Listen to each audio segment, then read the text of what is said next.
नमस्कार मित्रांनो, आयुष्यात जर आपण धोका उचलला नाही, धोका पत्करला नाही तर आपण यशस्वी होणार नाही।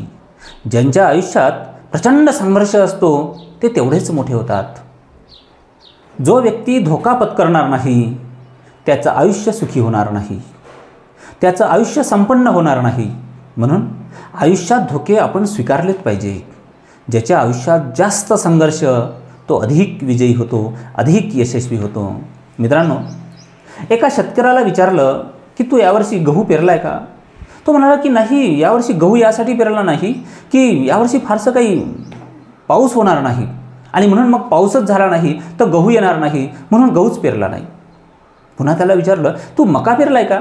तो म्हणाला की नाही, मी मकाच पेरला नाही, कारण मक्यावर कीड येऊ शकते आणि जर कीड आली तर उत्पन्नच होणार नाही। त्याला विचारलं की तू कापूस पेरलाय का? तो म्हणाला कापूस पण पेरला नाही, कारण कापसावर जर अळी आली तर कापूसच होणार नाही। तूर पेरली का?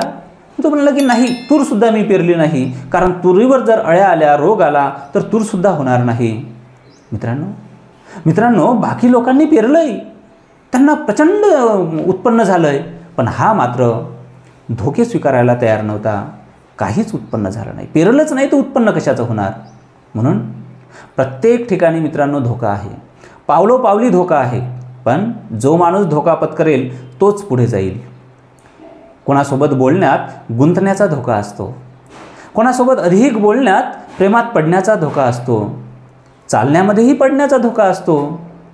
अहो, जगण्यात मरण्याचा धोका आहेच की। सायकल चालायचं म्हटलं तर पडावंच लागतं, झाडावर चढायचं म्हटलं तर केव्हा तरी खांदी मोडू शकते, आपण पडू शकतो, धोका आहेच की। अहो, बाहेर जायचं म्हटलं तर ॲक्सिडेंटचा धोका आहे, घरात राहायचं म्हटलं तर भूकंपाचा धोका आहे।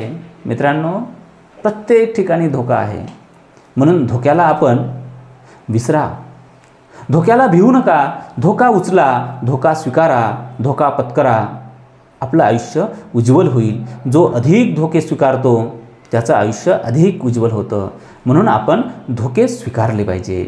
चला करूया प्रयत्न। धन्यवाद।